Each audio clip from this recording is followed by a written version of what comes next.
If you want your TikTok search to stay clean, without old searches and suggestions popping up all the time, this video is for you. I'll show you how to clear your TikTok search history, either delete a few searches or remove everything at once. Let's get started.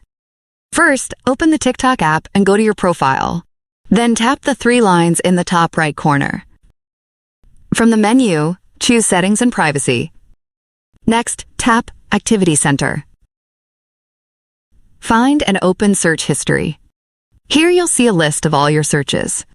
If you want to delete only specific items, tap Select in the top right corner, choose what you want to remove, and tap the Delete button in the bottom right corner of the screen.